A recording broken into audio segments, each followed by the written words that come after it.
Man, that's crazy. You don't think they feel horrible? Mm-hmm. I don't know, Iron Mike. Tell us. But he ain't gonna walk up on nobody else again. Never call, boy. So I couldn't hear myself. So, say something now. I'm talking about when I listened to the recording, the last one I did. This is like I was standing somewhere. It's high now. I hear you. Man, you got a better mic now. It's the same night. I'm just saying. I don't You know. got to stand now. Or maybe it was because it was lower. I don't know. But I hear you. when I Clearly now. because when I was going back listening to the episode, it felt like I was at the bar or something. You Like gotta- everybody else you was gotta clear. speak. You speaking distant, bro. You know, you got that speaking from a box, bro. You know, that's what happens. Blame it on the mic. Honestly, I have no idea. I mean, because normally your shit is up. Your shit is high as everybody else's. Yeah, I hear you. But, I mean, I can't tell you. You know nothing? I don't hear nothing. Oh, turn It's the probably thing. because it's not on. Oh, okay. Yours is not up. Yours is 2. Yeah, two. He's 2. Yeah, I hear James. yeah, that's what it is. Hear me. All right. So, that's what happens when you walk in late. You need to come in and do your own goddamn sound check. Right, I'm And the then sound you man. wouldn't have to worry about it. You'll be like, oh, that's what I They got sound to troubleshoot. I You was need to come like, in and do your own sound it check. sounded like y'all was at the table and I'm like in the background screaming. When you walk in late, you got to walk in on time early and then you can do that shit. All right, man, go ahead and create that shit on this road.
What up, what up, what up? We're back for another episode of the Argue Brothers podcast. Fellas, how you doing today? We good in the building. Yes, sir. Gucci. We got Kyrie Key in the building. Kyrie. Been a minute. I know Brown only do road games. I see. Been a little busy. We got Kyrie Key in the building. Been a little busy. Handling things in life. But it's good that you're here today. It's good. It's good to be back in the booth. Oh, man. Ray, how are you? Good, man. Mom's in the building today, you know. We definitely, we've already checked Mama Butler out. You know, she in rare form too. Yes, sir. She's in rare form. You Wait, can't get the Walk door. in the door. Hey, when she looked, She was sitting right there. Hey, And when I'm like, she looked, she oh. like, oh, that's James. I'm going to ask you as soon as he gets in this door. She was waiting for you to come in this door. Yes, she is in rare form. We already know it. She game time ready, though. D Money, man, how you doing, I'm man? doing great, man. Glad to be in the building with my 3 other brothers in the building. Light So, and easy, let's huh? get it. Light and easy. All right, sounds good, man. Yes, So let's sir. jump into what we saw this past Sunday. Man, for me, it was a heck of a game. I thought it was a little boring. I took a little good nap right before the best Super Bowl performance I've seen in a long time. But at the end, it was a compelling ending. So, you know what we're talking about. We're talking about the Rams versus the Bengals. You know, Keon's team. Who they? Who that? Who they? Might be the number 1 team now. It is a team. man. The way he kept texting us. The entire game. Gold jacket. Gold jacket. Gold jacket. I told y'all. They still gonna get the gold jacket. I told y'all. Like, hey, I'm like, man, I thought he was a Saints fan. Nah, he was a I'm Bengal a- fan all day long. Oh, my Of God. course, everybody was rooting for somebody once your team, man. No, sir. Bro, don't be mad at me because I've been saying them dudes gonna have a chance. No, to go to bro, Super you ain't Bowl. rooting for Hold on, I let's said get they into had it. a chance to go to the Super Bowl. Hold on, let's get into it. All Don't right, be mad so at my let's pick, right? get to a recap of that. Rem, let you start it out. What was your thoughts on the Super Bowl? Man, I think it was a good game, bro. I think the Bengals did a great job of keeping it close. They've done that the whole entire playoffs. And they had a shot, right? They had a shot to win the game. But at the end of the day, what we talked about the whole entire playoffs through all their games, can they O-line hold up? And Raheem Morris, I give him a lot of credit. In that second half, he made the adjustment. Now you got to occupy the center. Because in the first half, Burrow had pretty much all day to throw the ball. He was getting the ball out quick. The center can probably, be freelance where I'm going to double team on Donald, or I'm going to look and see where he want to help out at. When he made that change in the second half, bro, to occupy him, now you got Donald and you got Von Miller on the same side. It's eating time, bro. And when you get sacked, 6-7 times in the second half, out of 20-something passes, it's domination, bro. But if I'm the Bengals, bro, I wouldn't feel bad that I lost. Unexpected to be there. You held your own, and it came down to the final possession. And that's you can't ask for no more with your online being that bad. And for me, if I'm Zach Taylor, I look back at the way you attack a dominant D-line, you run right at him. And I think when they had Joe Mixon going, they should have kept going to Joe Mixon. They kind of went away from him in the second half, late third, fourth quarter. He was rolling. He had some runs to kind of get him energized. And if you talk to any old lineman, you like to lay on people versus pass blocking. And Donald is a dominant D lineman, bro. He's probably all-time great. But if you got a 320-pound lineman laying on you, he's not effective. Consistently laying on him. And I think that's what the downfall of the Bengals. And if you look back, Zach Taylor, I would have ran the ball a little bit more to control that D line. Man. First of all, the Bengals should feel bad. Because number one, you lost the game. At the end of the day, just because you win this year, that don't mean you're going back. I don't care how great your team was this year or whatever they did to get there. I think Zach Taylor did a poor job on offense. Poor job. And the reason why I say that when your offensive line was holding up in the first half, you didn't move Chase around. You just set him outside. You didn't move him around. You didn't run no different plays to try to give him the ball. You didn't run no screens. You didn't do anything. You could even put him in the backfield and just get him a tall sweep, get a good block. You might go all the way. They did a poor job on offense. They did a poor job. And I think when OBJ went down, and because on the flip side, the Rams, the game might have been close if OBJ would have kept playing. Yeah. Because when he went down, that's when Stafford really started struggling. And they forgot Vance Jefferson wasn't the guy because he was getting one-on-one coverage, but he wasn't the guy. And I think for us, the D-line and all of that, Raheem Morris made a great adjustment. But then, Zach Taylor, you didn't make no adjustments. You just kept the same flow. Okay, I'm going to stick Chase out here and just play one-on-one with Ramsey. You know what I'm saying? You can't do that. Move the guy around. You did it against the Chiefs. You moved him around. You ran the bunch formation. You put him in the middle. You ran people off. He came underneath and caught the ball. You did different things to get the ball out of Joe Burrow's hand. And to key to your point, I'm going to go with Jacket. Bro, you can't get sacked down there 30 times in 3 games, bro. Well, and think he's going to get a gold jacket. That's on the organization. That ain't on him. No, I agree with you, but I'm just saying, but what we said before, your owner don't pay. Yeah. And I'm telling you, you cannot let this man, if this is your franchise quarterback, this guy has played 3 playoff games, including the Super Bowl, and almost been sacked almost 30 times. That's ridiculous. That is ridiculous. But as for the game, I think it was a good game to the end. I think Tyler Boyd hurt them when he dropped that pass. They probably could have got them the first down. But at the end of the day, I agree with Ray, too. You should have kept Joe Mixon in the game. You've been riding him all year.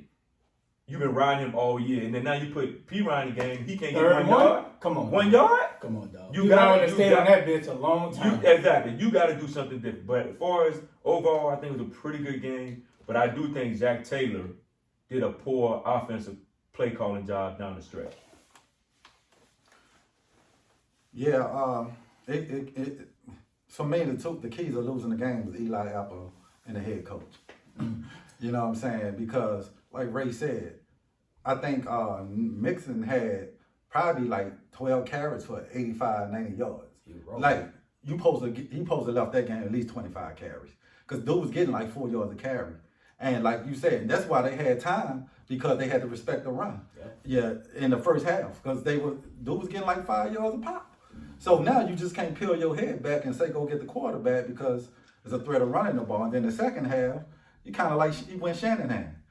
why are you passing the ball like that? You know what I'm saying? So, and then on the third and 1? 31. Why is Mixon not in the game? Yeah. First of all. Thanks. Because he going to hit the hole quicker than the big dude. Yeah, he powerful, but I don't think he have a chance to even put one hand out and get Mixon. Like, you go with your best player, bro. Yeah. Like you said, moving Chase around, even though Chase was beating the one-on-one coverage, but if you can move him around, you can get the ball to him a little quick pass where he can break a tackle and go. And, you know, on that 4th and 1, you know, the video came out. If dude just blocked down for 2 seconds, Chase had burnt Ramsey. He had fell down. Yeah.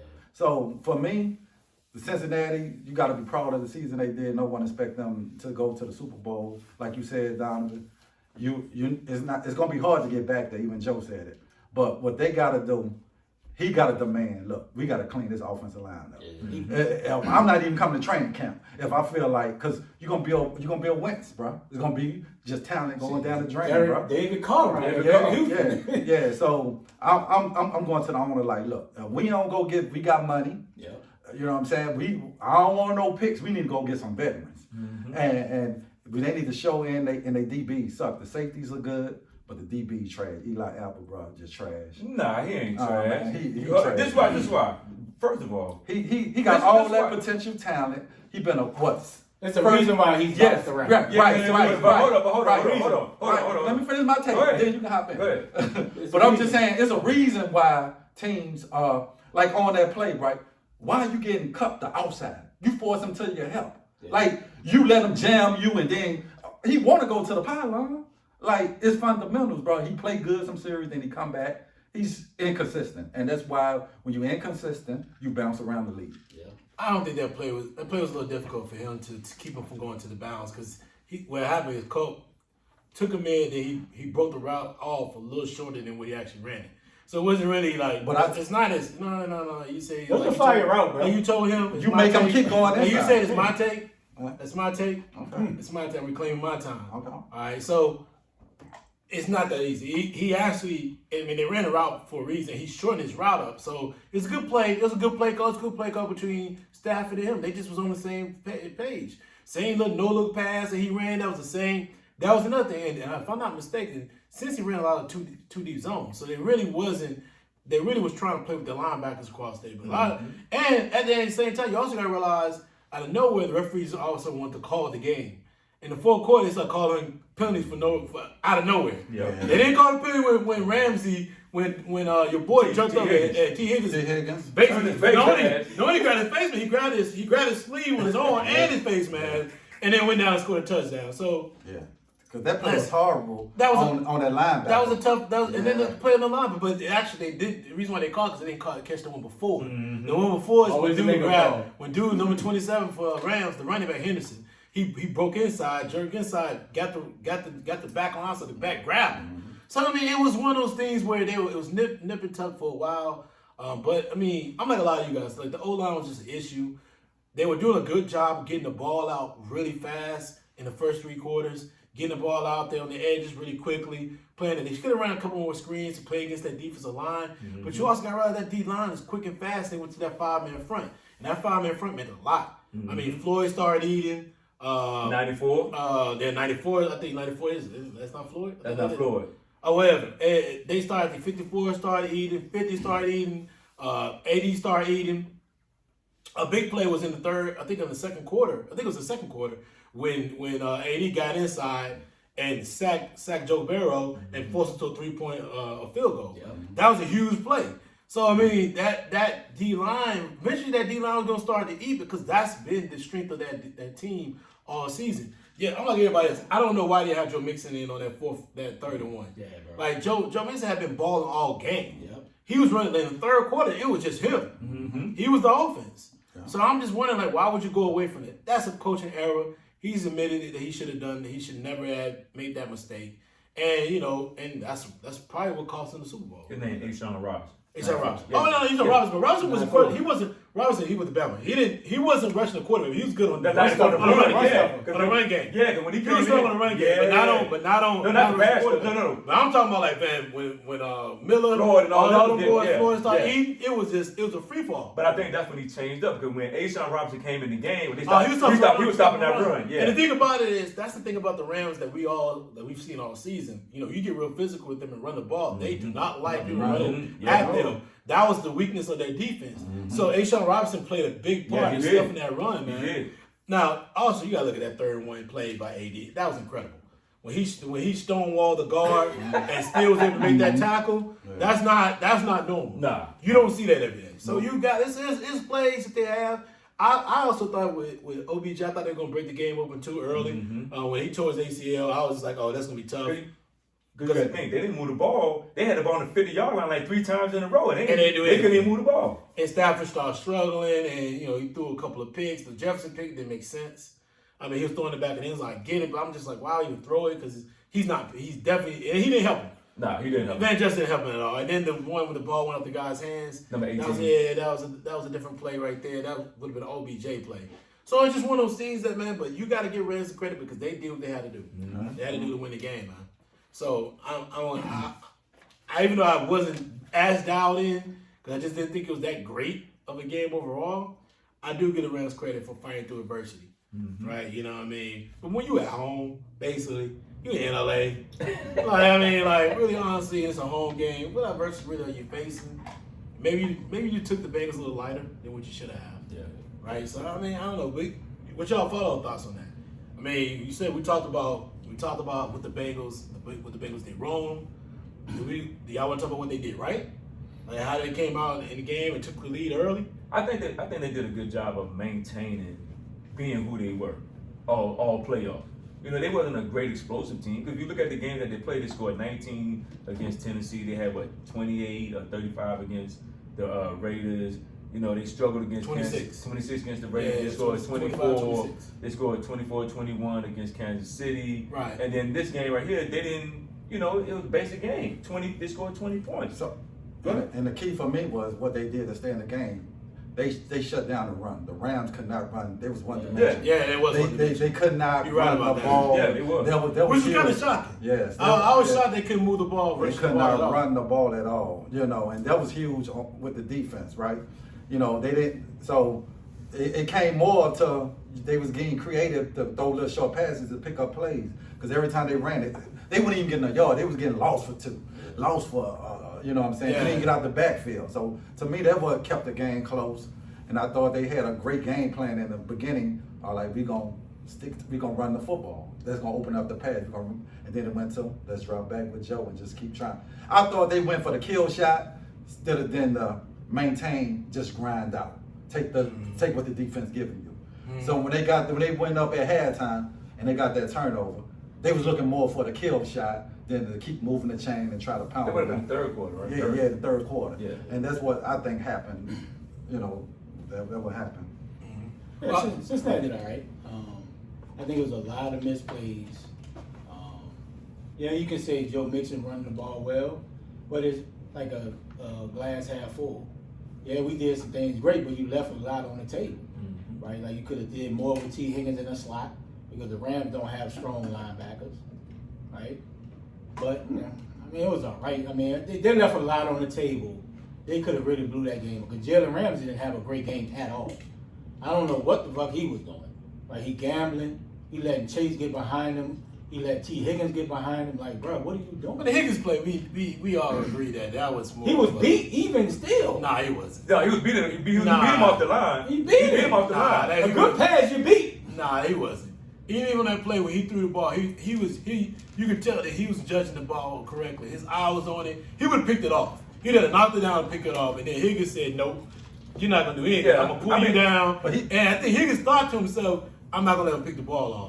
But then when dude didn't call, when the refs didn't call, he was like, I'm going to catch you and score. I just think Ramsey's is too sloppy. He didn't have a good Super Bowl that It wasn't great. No, the last possession, bro, you cannot jump that pass. Yeah, he tried to jump. No, Chase would have turned that shit house. He got lucky. Yeah, No. he tried it. He He definitely trying to play hero. Yeah, Right. you play Right. hero. Just never All catch the a whole 5 Super yard Bowl, pass. that whole I game. didn't even talk about the Super Bowl. We can go back to when they played Tampa Bay. Dog, you gave Mike Ray Evans, Evans. come on, Come dog. on, you Playing give Ray soft. Evans. Like, come on, Ram to Yeah, me. Rams is like one of the greatest corners in the NFL. I don't But know. you can't lapse. I'm with Donovan. I'm starting to believe like He Rams lapsed, is bro. this. It's like Yes. when you play with leads, And I a lot of cats, play soft. I'm with Donovan. People be like, he the best. I He's don't not know the about best that. 'Cause cornerback. That was in the middle of the. That was literally in the middle of the game when he got beat like that. When he got beat Yeah. by Higgins. Now I said he was there, but even the Rams at the end of the game, I don't know why he tried to jump that route. Bruh. It was. And literally, the ball was literally like 3 yards away from him. Right, He he had had no no shot. shot. He had no shot to get the ball. So And Chase, if he would have, I don't know why he ain't cut back inside. He ran out of bounds. Because you make No, that it was- safety, no, you but make it that was- safety, you break that tackle from that safety. That goes to the but house. they were playing 2 deep coverage. It was Yeah, but I'm just Take my saying, chances. you take there those were 2 chances, safeties back there. but you I take take your my chances. chances. You got 3 timeouts. No, they didn't have to be time. No, they did. No, They that had happened. one, right? No, they only had one. They had 3 timeouts. They had only two. one. No, they only had one. That was the last drive. Yeah, that's why he went out of bounds. Yeah, trying to save time. Yeah, they had 3 Because if they'd have had 2 timeouts, I think he cut that up, and if he break that Of course, you timeout, got more time out. You Yeah. take more You risks. got to but get to one. the middle. You got but one. You sharp. yeah.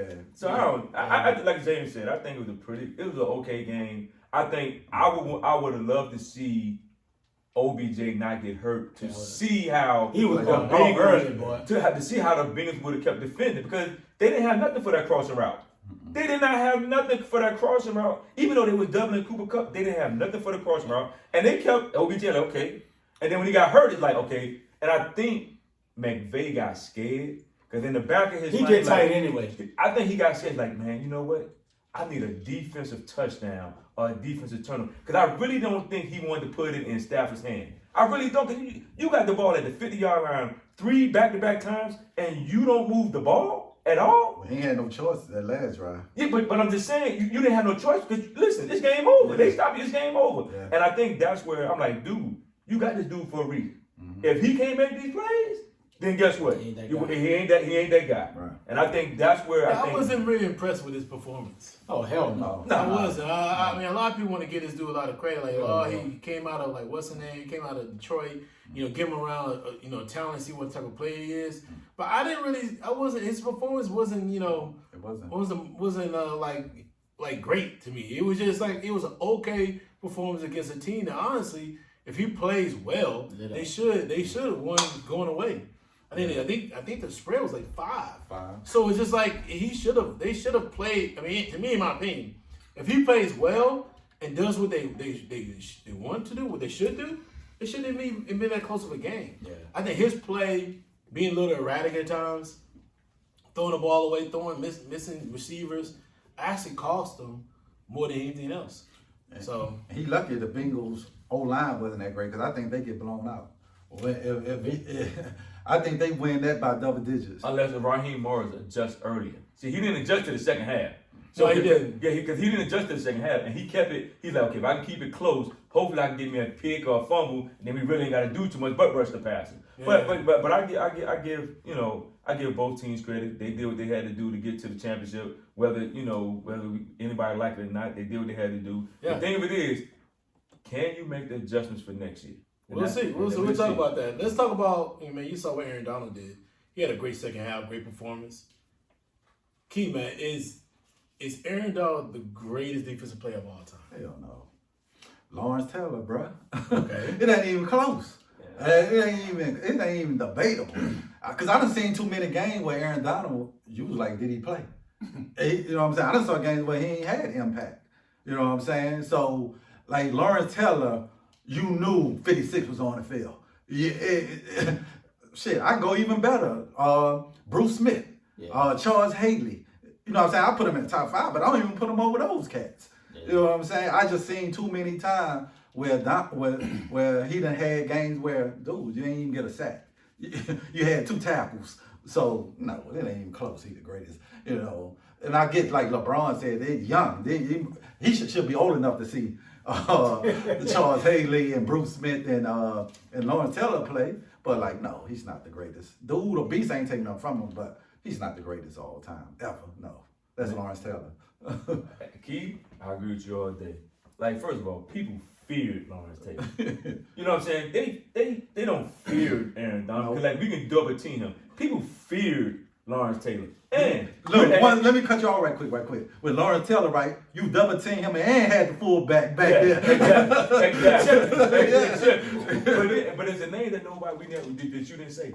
Reggie White. Oh, Reggie White. I forgot about Reggie White. Yeah, I forgot about Reggie White. Reggie White. Yeah, I forgot about Reggie And I'm White. talking about Reggie had one move. Yes. He had that little hump move. He Exactly. 335 pounds. And Reggie did it at Philly. Yeah. When he left Philly, and he went and Reggie went with the Green Bay. That means So Green that's what I'm Bay. saying. Like, no, don't get me wrong. Aaron Donald is a first ballot Hall of Famer, great athlete, great D lineman.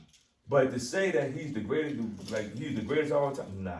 Because like you say, he goes some games where he don't make an impact. Yeah. You know, some games he's getting doubled and whatever. He's not, you know. And you can see the Tennessee game when Tennessee spanked him. He didn't make no impact, and Ryan Tannehill beat them. You know, so I just think, and then even with Frisco, Frisco beat him twice with Garoppolo, beat him twice. So I just think he's in the conversation, but he's not in the conversation where you can put him ahead of Reggie White and Lawrence Taylor. You just can't do it. Or Charles Hayes. But Bruce Smith to me. Bruce Smith, but yeah, Bruce Smith was a dog. before when he was the Buffalo Bill. Yeah, Bruce Smith. yes. But I still think that he's in the conversation with them. But you know, Lawrence Taylor is the greatest. It ain't too much to add, bro. Like I said, we live in the moment so much, and we forget about the grades, bro. Mm-hmm. Shit, I wouldn't put him over Sapp. Honestly, bro, like dog, them early years with Sapp, that boy was a dog. Donald is great. He's an undersized D tackle, bro. And I think, you know, at the end of the day, he will go down probably top 7, I think, all time. Because it's hard to make all pro 7, 8 straight years. Defense player of the year. Yeah, you know what I'm saying? 3-time defensive player of the year. He probably won it this year. You know, he's one of those cats where you can probably win it damn near every year. But we can't forget about the older players, man. And like I said, it's so easy to double team a D tackle so much. And like I said, you run at him, can he get off the block to really be dominant in the run game? Yep. It's easy to be great in the passing game when you up and you know they passing. Exactly. Can you be great in the run game? That's what separates the greats from the average. And I don't see Donald as that great of a D tackle because you run at him, he's not that good. Yeah, he'll make a splash play, but I think it's too many other great players in front of him to talk about an all-time great. Dude's fire, bro. It's great. And when you're on that biggest stage like a Super Bowl, everybody's watching, and you make the plays that he did, that's why we're talking about this conversation right now. Like, because before, we wasn't even talking about Aaron Donald, the greatest of all time. He's just another cat that's great. Yeah, he never got over the hump. He needed the championship, absolutely. Absolutely. Championship helps. Yep. He's greater than Warren Sapp. I'm sorry. Are you talking about the early Sapp? Like, if you look at their 8 years, his 8 years? But you don't even have to the 8 years is not even comparable. His 8 years been better than Warren Sapp's 8 years. Period. I mean, it ain't even that close. So, I don't think he's the greatest defensive player of all time. I mean, but if he gets there next year, gets it the year afterwards, maybe has an impact. He's an 8-9 year veteran, 8 years in the league. Maybe by next year, the year afterwards, man, in 2 more years of putting up numbers like he's been putting up, then there's a big conversation to have. There's a conversation to have about his impact over the last 10 years of his career, At that time, because we got a volume of information, we got a volume of things that we can assess, and then really make a determination. Right now, 8 years in, knowing that the impact the LT had, something else. It's just a little too much. Too much information. It's not. He has way too much imprint on the game for us to really say that he's better than LT or greater LT. But outside of that, maybe another 2 years. You never know. He does have a great resume so far. Yeah, no doubt. And his resume compared with everybody else, it can't compete. Yeah. I don't think it's going to elevate him over anybody. Yeah. But his resume right now can compete with them. Yeah, it can. And I mean.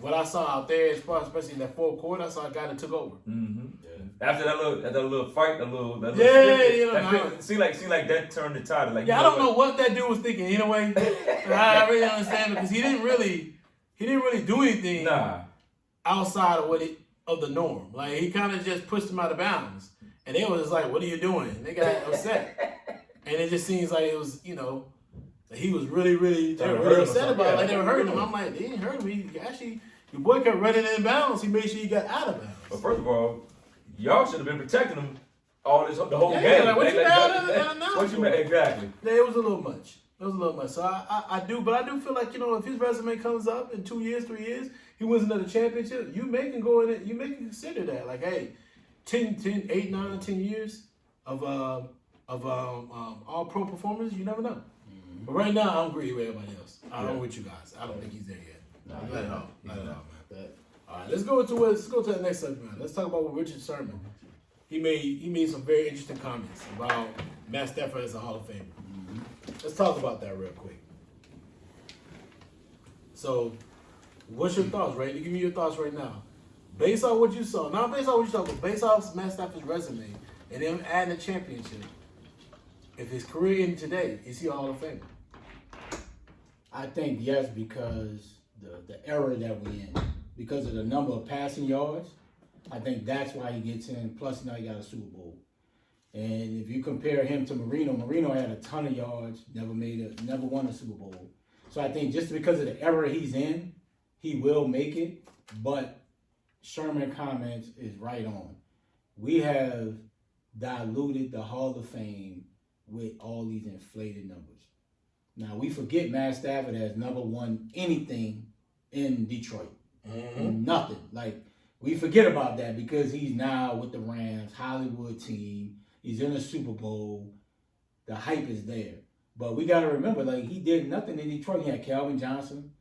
You know, their division wasn't that great, right? You had Green Bay. Chicago was so up and down. Minnesota up and down.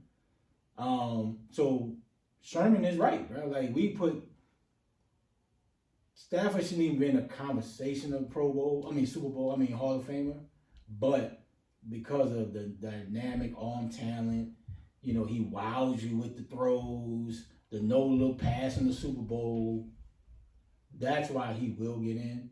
But Sherman comments is definitely right on par, bro. Like, prior to the Super Bowl, nobody thought about Matt Stafford as a Hall of Famer at all. Like, it wasn't even close.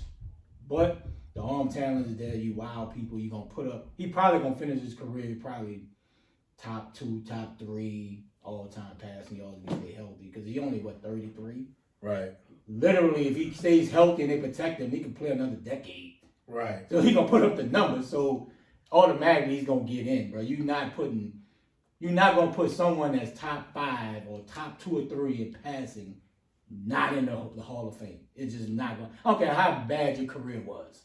It's just kind of what it is. It's just the age that we're in. Have you seen the list of quick QBs in the Hall of Fame? Fuck, shit. I'm Aikman.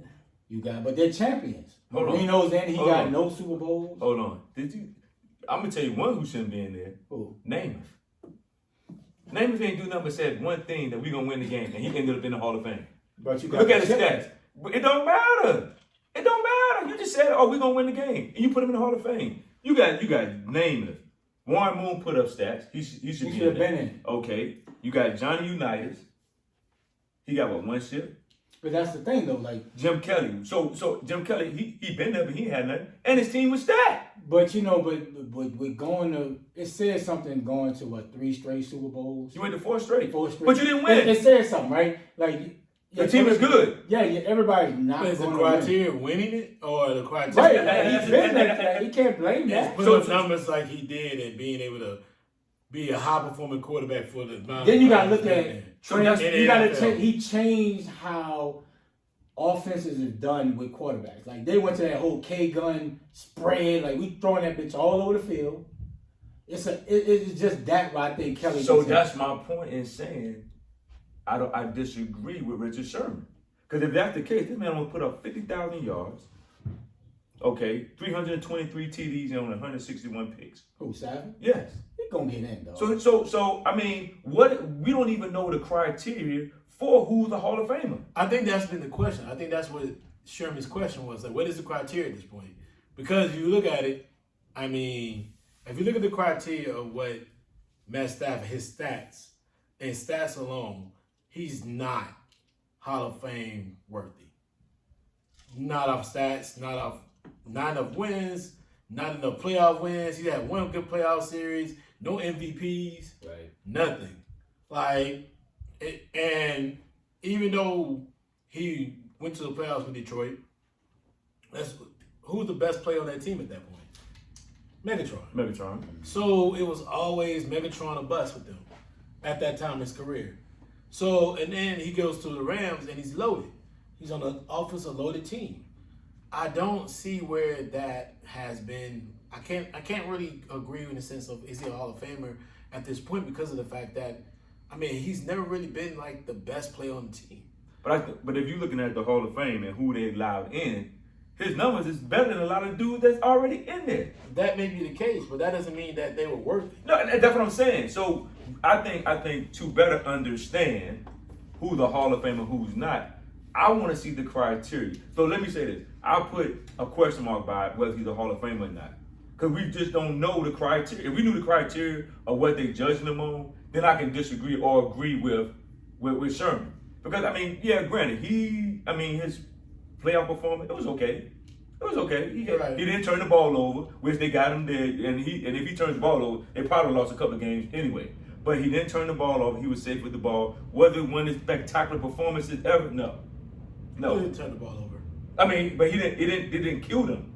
What I'm saying, I think he led the league in interceptions. no, I'm talking about in the playoffs. In the playoffs, He was okay. I'm saying he was okay as a quarterback. I'm trying to think. They played 3 games, right? Game 1 was against whom? I know they played the Bucks. They played the Bucks. They played Arizona. Arizona. So he turned the ball over against the Bucks. The Bucks. Y'all fumbled. He did the fumble then, but the And then he 49ers threw game two. he struggled. Yeah, he struggled. And he should have had an interception. Oh boy, True, he just dropped it. But I'm just saying, Yeah. that's what I'm saying. So that's what I'm saying. I want to see what is the criteria for everybody who gets. What is the criteria? If I have to examine him right now, just based off my own frame of mind, I would think he's not a Hall of Famer. Like, even with the Super Bowl championship, I don't think he's a Hall of Famer. I get he got the stats, but I mean, even the struggle he had even in the playoffs at times was an example of why I feel like he's not at that level. Where he can just Okay. Now, if he takes the team back and he has more success with the Rams, given the opportunity, he's playing with a better coach, better system.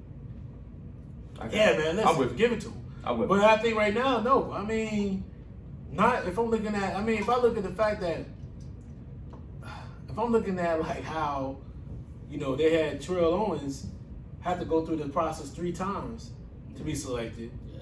Right? I don't see how Stafford, I don't see how Stafford could be a first ballot. I got Definitely. You know what I mean? So more that's a second, third ballot. Yeah, if he comes in and while he goes through the process for a hot minute, he's got the championship on board, but he still don't have no other accolades. Has he ever been an all-pro player? Nope. No. Like what? Has he been a Pro Bowler? Once. So I don't see what else what can That's he? true. If they ask him, how can you defend it? That's true.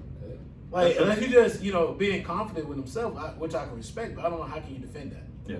I don't know, man. Yeah. Sherman comments is dead on, dog. Yeah, it was dead on. And Sherman's a guy that like, bro, he's smart, bro. Like, he's I've been intelligent. one of the best players in my position. I've been one of the best players in corner in my position. Right now, I'm pretty sure in his career right now, it's not going the way he probably planned. But I mean, Sherman's looking at it like, if you give me my best 5 years against his, it's not even close. It's not even close, yeah. So I can respect what he's saying. Without question. Facts. All right, man. So let's get into the halftime show. Yeah, it's good. Now that right there is what I was there for. So you woke up. I woke up right about that time. I woke up looking like, hey, Mary J. Surprised I didn't know 50 was gonna be in there. Right. That caught me off guard. That's a good Mary match. J, Snoop. Eminem, Snoop, and Great. Kendrick Lamar, and then they had Anderson .Paak playing the drums, and then you had the all of all because it's all circled around Dr. Dre. Yeah. Man, Raymond, how you enjoyed it? Did you enjoy the performance? Now, was it the greatest of all time? It was greatest, bro. To get that different, dynamics of you got the new school with Kendrick, right? You got the OG and Mary, right? You got Snoop, the OG, you know what I'm saying, from the West. You got Eminem repping the Midwest, one of the dopest lyricists of all time. And if you gotta give respect to 50.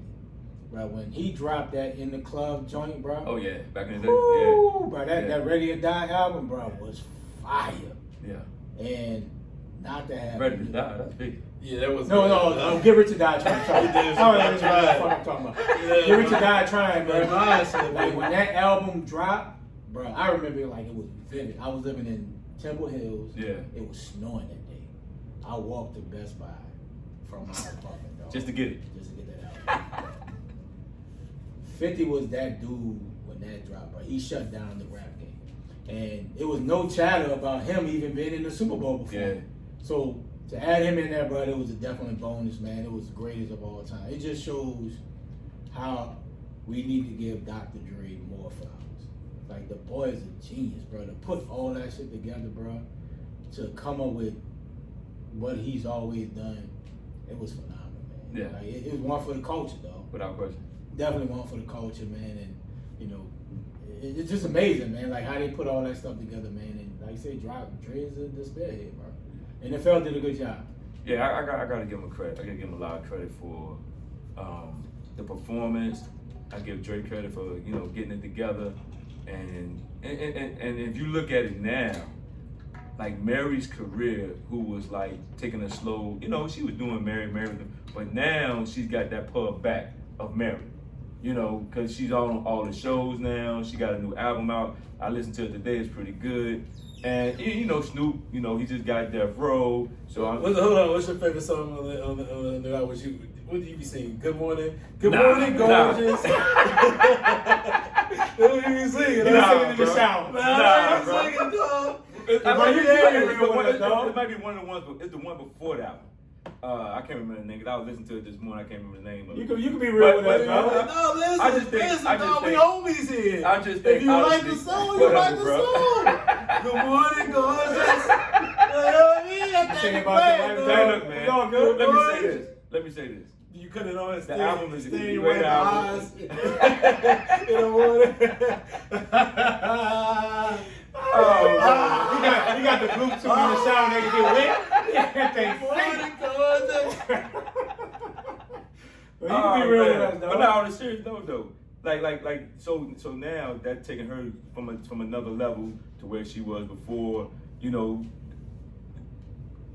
they did something right for the halftime show. You know what I'm saying? And I think it's gonna be hard for them to build on this next year. It's gonna be real tough. Never again. It's gonna be real tough. It's gonna be somebody And so, white. You know that. so you gotta, the NFL, Jay-Z, whoever has to figure out that you got to keep this going. You can't just give me one performance and then go back to doo-doo next year. You can't just do that. Let me get the final thoughts right here. My whole opinion on this, man, was finally, right? You finally realize that black people watch the NFL.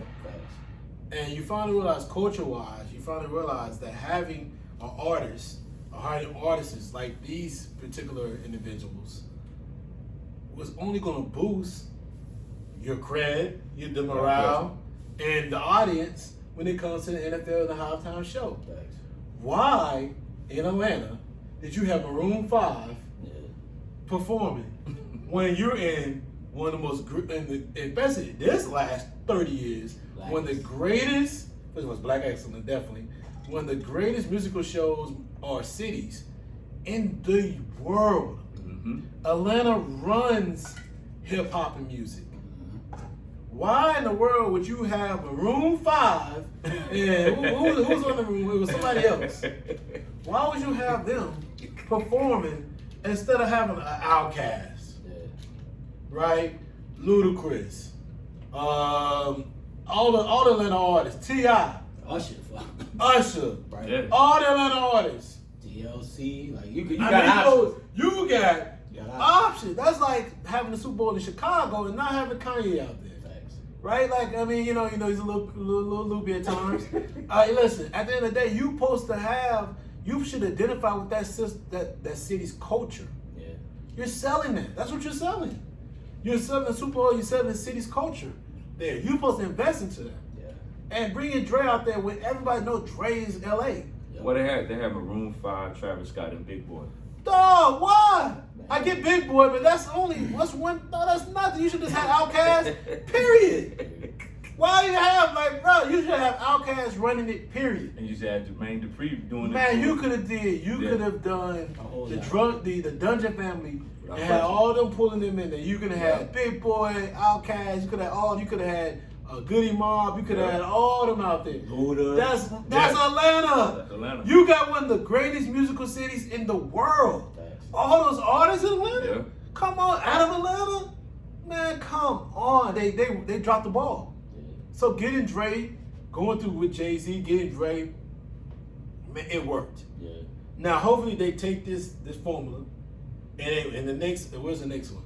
Vegas? Yeah, next one in Vegas. Hopefully they take the formula and utilize. Now, I don't know too many artists from Vegas. Probably not. I don't really I don't really know a lot of artists. Man, they gonna come back with probably like Taylor Swift. I Dion. think Crazy. I think Neo's from Vegas.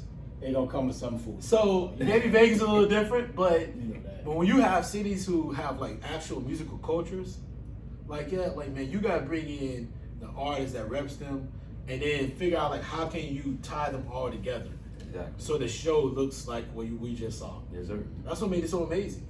I mean, Mary J's not from LA, but she has ties with Drake, Mm-hmm. right? You know, Eminem's not from LA, but he has ties with Drake. It just made it. It was perfect. It was seamless. Yeah, it was The perfect. transition was great. Everybody was excited. You know what I mean? When especially when Snoop came out. Man, Snoop that dude, though. We don't get that boy enough love. Snoop came out there. That And he blue- was crip walking. I was like, oh my goodness, this is crip walking on national TV. Yeah, Snoop It was that made it dog. so cool, man, and I loved it. So NFL, man, good job, finally. Yeah. Applause for that, finally, Facts. finally. All right, man. So let's get to the next year odds for the Super Bowl. They feel like the Rams is not the best. It's not they don't have the greatest odds of winning the Super Bowl. I think it's the Chiefs again. So should the Rams be the favorite to repeat? Nah. D? Nah. Because first of all, you got to figure out if OBJ gonna come back to the Rams. That's number one. If Robert Woods, And if he does, hold on. If he does, he's gonna he's gonna miss at least 90% yeah, of the season. exactly. So that's already a downfall for me. We already got to see if Robert Woods is gonna be healthy. Yeah. That's another problem. They got Bond and- there's a lot of people on a 1-year deal, so you got to re-sign people, and you got to shore up your secondary. Waddle's going back to the house in retirement. We'll be watching the game like us on the couch, and he played a big part in helping them, with his experience. But I think they're gonna have to show up their secondary. The D line is fine, if they can sign everybody back. If everybody comes back, the D line is fine. I think they're gonna show up the offensive line a little bit more. But Stafford got a lot of issues. He got chronic back pain, got chronic elbow pain. He has a lot of issues that he's going to have to iron out before the season starts. And that's a big problem because you signed him to a 2-year deal. He got 2 years left on his deal. Yeah. So, I mean, it's going to be tough. The percentage for me, like 20%. 20%. Because it all depends. And the reason why I say 20 is right now, Frisco has their number. But they got to find who their quarterback going to be. You know what I'm saying? They got to find out who their quarterback going to be. That's going to be a big part. Seattle, we don't know what's going to happen with Russ. Big show. You know what I'm saying? But for them being for that division, right now I look at them being like the third best. Well, right now they number one because everybody else is like they don't know. They to be determined. But for them in percentages of getting back and winning it, I give them like 20% for right now until we know who on their team or not. Yeah, I give them probably third behind KC and Buffalo. Even with Stafford the way he is. Yeah, I mean, And you haven't signed. Now you got now. You got to sign the people on your D line back Yeah, no and your doubt. secondary. no doubt. The secondary is just young, right? The reason why Weddle came back is a lot of the cats was hurt. Rap was hurt. Yeah, injury. Right, Yeah, so they're okay to say they just need time to get better. True. They're just young, right? So when you sign Ramsey, the other cat, number 11, he changed. I think his name Williams or whatever. They're Yeah. just young, right? So you just hope they just mature and get better. They're gonna be strong, right? Stafford never took a pounding. True. You know, when old people get old, they go to Phoenix and the hot weather, ain't in Detroit no more. Yeah. Right. So so hopefully those type of ailments, you'll be better. They're gonna have a strong team. I think with McVay and his play calling, OBJ is gonna be big. Can Van Jefferson take that next step? Right? Yeah. Can Cooper Kupp stay healthy? Sure. He did that the whole year this year, but previous he was always missed 4-5 games. And I think they would have beat New England if he'd stayed healthy. Right? So health is always number one priority to repeating, and it's tough. Yeah. Right? New England did it 2004, 2005? Yeah, something like that. Yeah. So it is tough to repeat in the NFL. Right? Yeah. Everybody, so much free agency shuffling, and this year I think it's going to be so much shuffle with quarterbacks. Oh, without question. Right? Who knows what Russell going to do? What Deshaun Watson going to do? Yeah. It's going to be a lot of shuffle with quarterbacks that can change the whole franchise. True. So I definitely give them top probably 3 if everybody come back. I think they definitely will. We try to sign Vaughn. Yeah. I think Vaughn is key to helping Donald be that impact guy on the D-line. True. But they got a good shot, bro. Definitely. They're gonna be one of the better teams in the NFC, no doubt. Because Brady's left.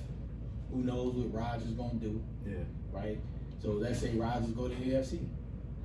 What other better team in the NFC that's better than them? Than the Rams. Then the Rams. Right. You know what I'm saying? Like, if you look at it from a dynamic, if Rodgers leave Green Bay, what other quarterback that's good in the NFC for them to really deal with? Russell? It depends. Well, Kyler maybe, but you see with Kyler's situation. yeah.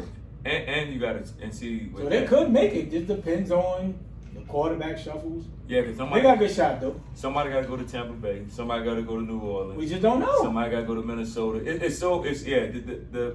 The NFC has so many to be determined that it's sad. The AFC, you pretty much know. The AFC stacked, though. The AFC is tough, The AFC and stacked, that's what people got to realize with Joe Burrow. Then, like, I don't care when you at the Super Bowl, you better win it. Yep. You better win it because guess what? You got Joe, you got Lamar coming back, you got Josh Allen, you got Herbert. You got a line of quarterbacks right now that are on pretty good teams. That if they tweak one thing here and there, they there. Yeah. You know what I'm saying? Tennessee is a to be determined because Ryan Tannehill is awful. It's He's awful. He's decent, but he's not No, Super Bowl caliber quarterback. Bro, that boy is terrible, bro. He's done a lot. He's done a lot better since he's been in Tennessee than when he was in Miami. But you know why? Because of Derrick Henry's back. I mean, it's a team. Because of Derrick Henry's back. Hey, you right? It's a thing. Kind of what it. He's played better. He's played better, yes. But this is the thing. What are the Colts going to do? Vrabel? No, I said the Colts. Oh, Colts. The Yeah, Colts Wentz, looking like getting rid of Wentz. So There's a lot of shuffling. it's so many a lot of teams that have good core, but their quarterback is not stable enough for them to win. Now, me personally, I'm gonna be honest. I would love to see Deshaun go to Tennessee. That'd be good. I would love to see with him and Derrick Henry and get Corey Davis and get one more receiver that can help them with the defense that they got. I would love to see that because now that division, they own that division. They pretty much would be probably first place. They would handle a lot of things over there. Yeah, I mean, we would go back to the original statement, which is they the Super Bowl favorite. I would say no, and not because of what you guys just talked about is absolutely fact. So I mean, it's a lot of shuffling will happen, and then over the off season, especially in the quarterback position. I think it's really more just on the fact that it's very rare, very hard to repeat. I mean, I think the last repeat champions were the Patriots. Yep. Yeah. And I think it's a very difficult thing because there's so much parity in the league. It's always that one team that kind of comes out of nowhere. Yep. Like every year, it's always that one team that you all out of nowhere you'd be like, man, what happened to them, or where they came from, or what type of talent they are, the talent they have because they get on a run, they get hot, the quarterback gets hot, the defense gets hot. So it's just one of those things. The play calling gets hot. It's just not it's never going to be a point where you have just a dominant team anymore. That's just no longer there. That dominant type of player, that dominant type of team, that's it. Even, we just talked about, even the Rams got spanked by the 49ers twice in this past season. Yeah. So it wasn't like they were just out here destroying teams. No. Yeah. They got a favorable schedule when it came to the playoffs. It's gonna be hard And it's going to be tough. So it's going to be it's just one of those things you just don't see it happening. I don't think they should be the favorite because you just don't see it happening enough for them to be the favorite. Right? Mm-hmm. All right, real quick, let's give quick thoughts on the Steelers hiring Brian Flores. Right? Right. What's your thoughts on that? You heard it, you saw it. What was your thoughts when you first heard about it? And yeah, give me your thoughts on that. I was surprised to, based on the lawsuit, you suing the NFL for an owner. So basically, you're suing the owners. The owners run the NFL. And I think it's a perfect situation for him going to the Steelers, being that the Rooney Rule came in place because of Dan Rooney and the Rooney family. But I think it's more big for Mike Tomlin, right?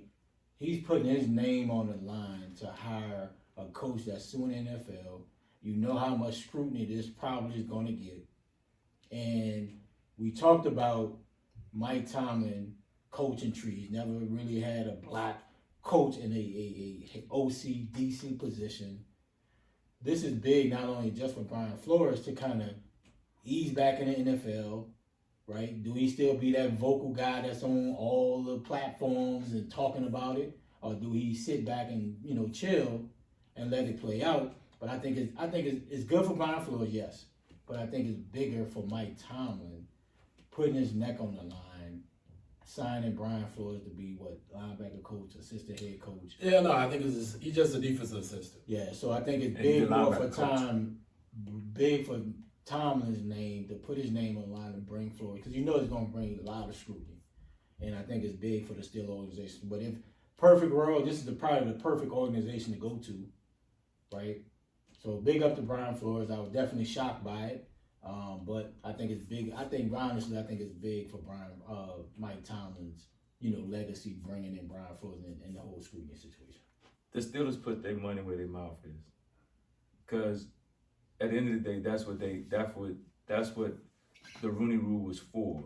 And even though, for most of us thinking that the Rooney Rule is a BS rule because you got to interview me, in order to get, just to interview me, even though I'm not going to hire you, just got to interview me. But they put their money where their mouth is in the sense of, you hired a dude that is suing you. That takes a lot. Yeah. If you suing me, why I'm hiring you? Well, he's not suing the NFL. No, I'm just saying he's they're suing certain particular teams. teams. He's suing particular teams, but you know how the owners run together. Yeah, but we all know that the Rooneys have always and they been different. Been one of the matriarchs of doing something not different, but just the matriarchs of championing diversity and opportunity. And that's why I respect them. I respect them what they're doing.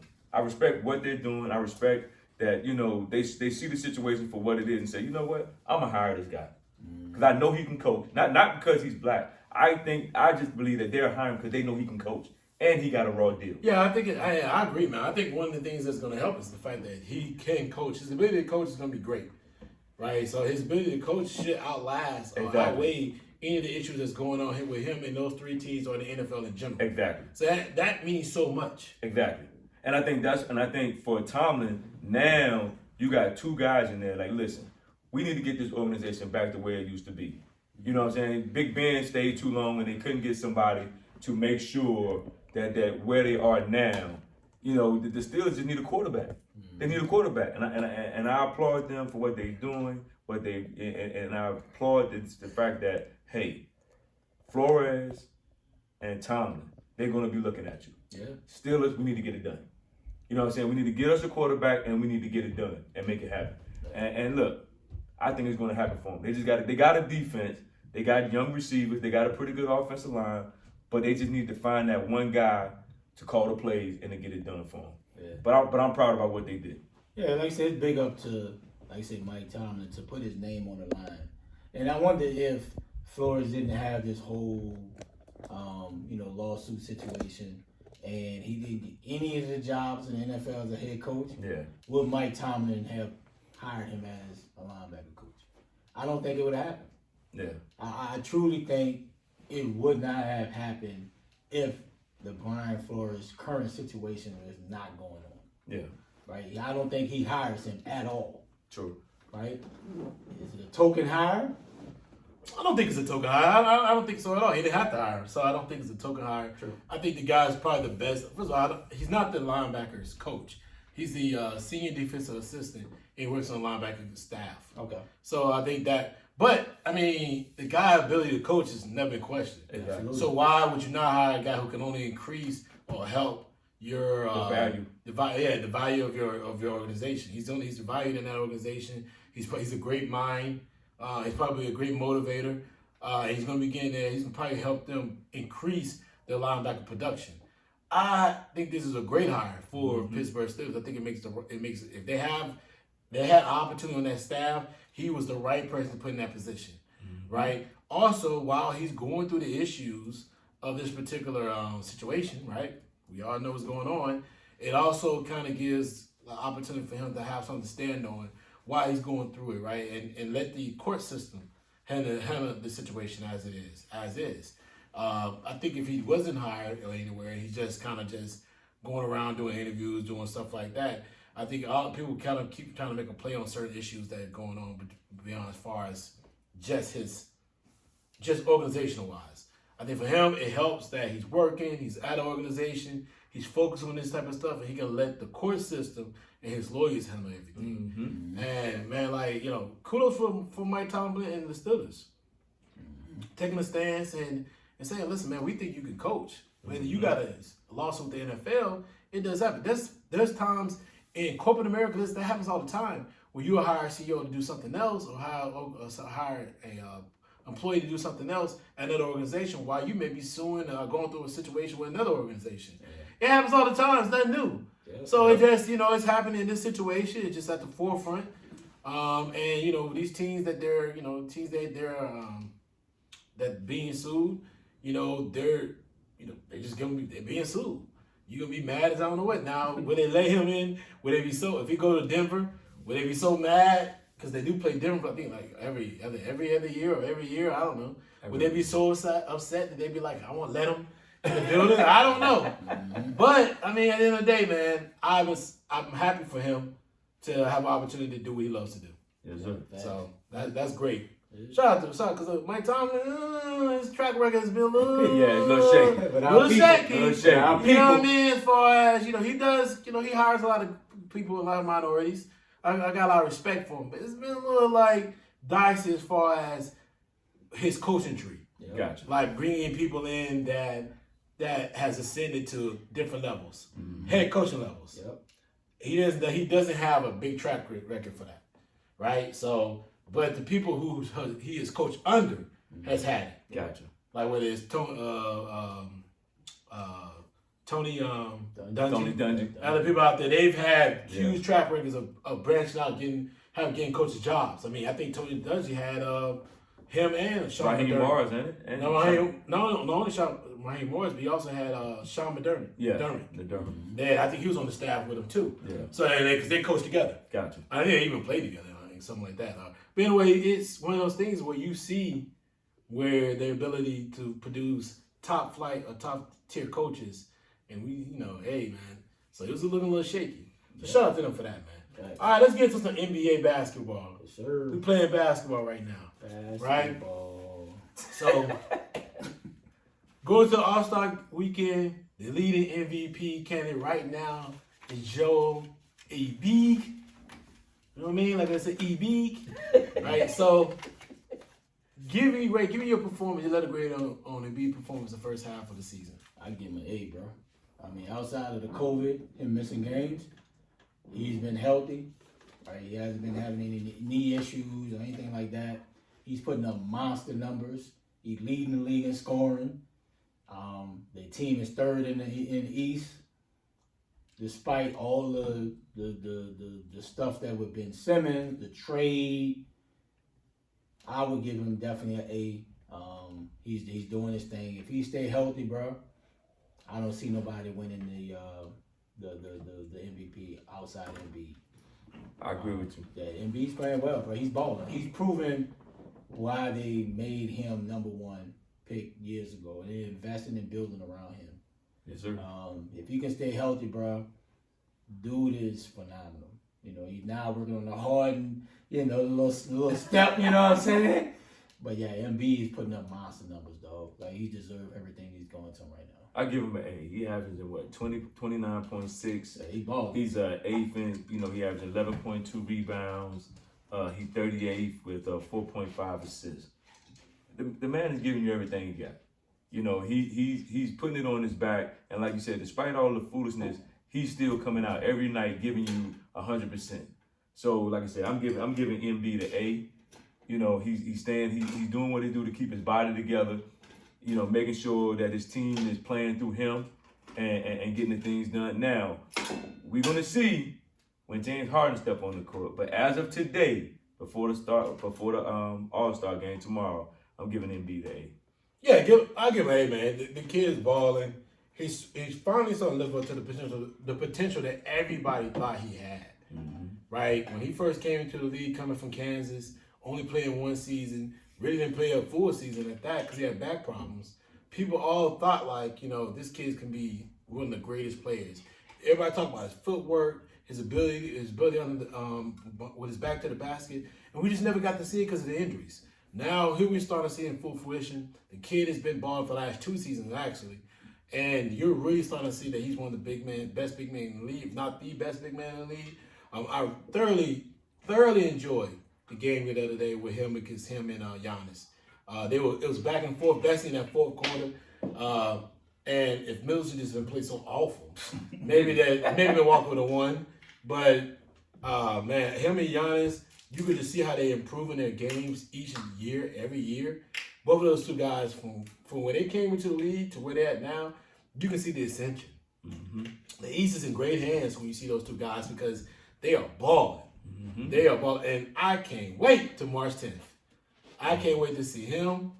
I can't wait to see him and the Brooklyn Nets go at each other. I can't wait to see James Harden.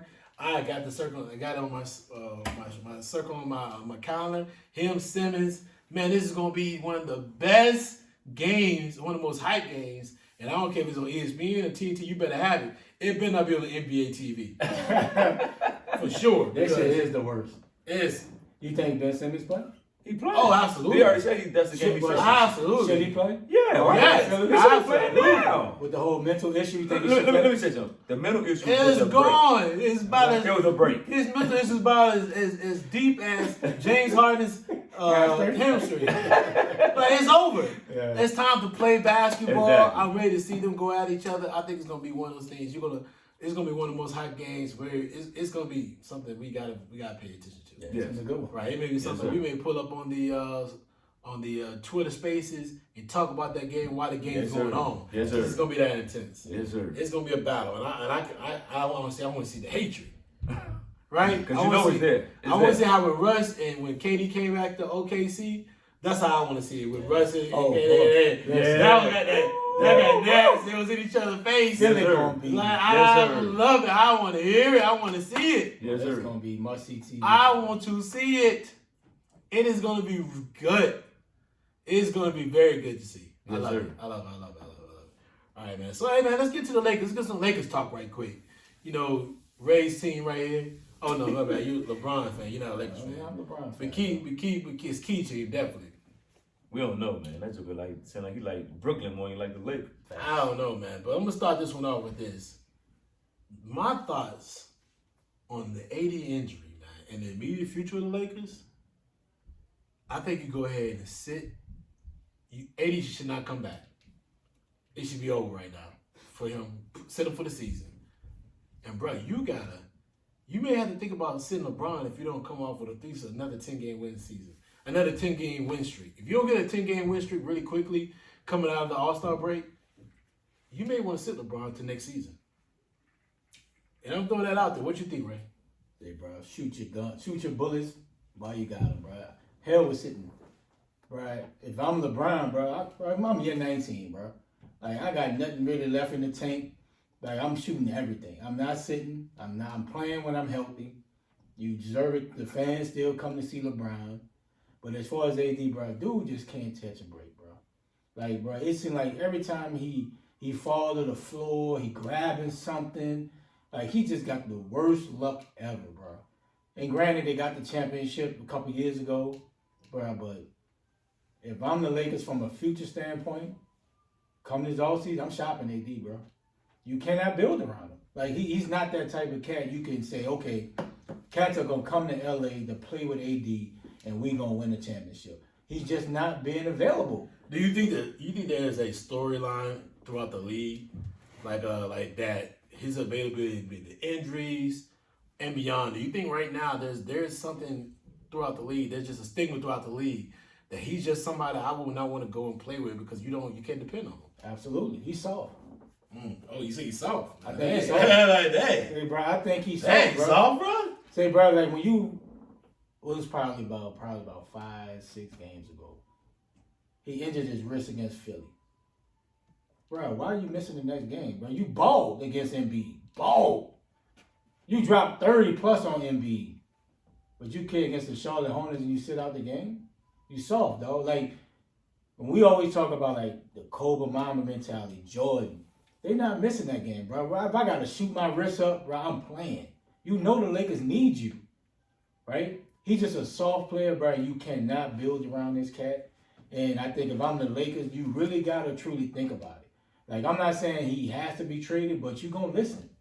You have to listen, bro, because at the end of the day, Brown is only going to be around for another maybe 2-3 years. And this is an anomaly that he's playing this well. You can't expect that the next 2-3 years. You brought AD to build around him, and you see dude is going to miss at least 30 games a year. He's just clumsy, dog. Dog, every time he go to the basket, dog, he fall into the floor. He shoot a jumper, he wincing. Like, it's just something about dude, bro. He just got a black damn cat, like, running in front of him or something, dog. Like, dude cannot buy a break, dog. Bro, and like, to this ankle injury, bro, he gonna come back playoffs. He's not coming back in no 4 weeks and gonna reevaluate him. He's missing the rest 6 of weeks. He's missing the rest of the regular season, guarantee that. But if I'm the Lakers, I'm shopping him, dog. I'm listening. I ain't trying, but if somebody call, I'm taking the phone call, dog. Man, AD got bad luck, man. Dog, I don't know what it is. Yeah, I'm like, because you got to think, he gave him 19 points in the first quarter, and then this happens to him. And he got that fat belly. And I'm like, AD, well, this is the thing. Look, whoever, Rob Pelinka, LeBron, whoever got together to pick this team originally, they didn't do themselves any justice because you at the end of the day, you know what AD was going to give you. But you didn't get enough shooters. You should have got Buddy Hield. You should have got DeMar DeRozan, but you went the other way. I think DeRozan's the biggest beast. And I'm like, you need somebody to where LeBron, if he takes 2 nights off, you got somebody that's capable to do the same thing. I'm not saying DeRozan is LeBron, but I'm saying what I am saying is DeRozan gets you 30. He get You know what I'm 20 saying? easy. He can get you 20 easy, but he can get you 30 a night while LeBron sit. And he can move the ball. He understands. That's what he's doing in Chicago. He's taking over Chicago and making it happen. So, and I think if you'd have got Buddy Hield, and two, even if you didn't like it, I would have gave him that first round pick, get John Wall. You don't like Russ. You know what I'm saying? I want to trade him. The money's off the books. I mean, they got the same kind of money, but I think John Wall would have been a better fit. So at the end of the day, LeBron, you gotta stick it out. You keep playing. You keep playing. I'm not saying nobody. I'm keep playing. Because guess what? You might get in the playoffs. I don't think you're gonna last long, but hell, you get an extra check. They going home. You're going home, but you get an extra check. So at this point in time in the game, the Lakers need to find. They need to do some soul searching when this free agency come up next year to who fits this team and who to say LeBron want to stay next year. He ain't going nowhere, man. You know what I'm saying? Who to say he want to stay? He ain't going nowhere. I mean, we sit up here and say that, but LeBron might force his well. Like, look, man, I need to go over here and give me some other people. Hey, listen, in Cleveland right now, and Cleveland Cavaliers has a better team right now than the Lakers. Facts. So that could be a decision he needs to make. Facts. You know, if he wants to stay in his career longer and be in championship competition, because if you're thinking about considering trading AD, you're not going to get nowhere near the return that you got. I mean, the return that you can get if he was healthy and was playing on an all-star level. Mm-hmm. And so there's a huge chance that, you know, outside of Malik Monk, that their greatest asset is LeBron. Yeah. And so LeBron can come in and come to Rob Pelinka and say, listen, man, we're not going to do anything. AD just keep getting hurt. Maybe you should think about trading me. Why not trade him back home? They got a lot of pieces. Now, if you're Cleveland, do you want LeBron? No. You don't want LeBron back there. You don't want to deal with that situation anymore. Your team is competing at third or fourth seed in the East. And the East is very good this year, too. So it's good to have a very quality team with quality young pieces.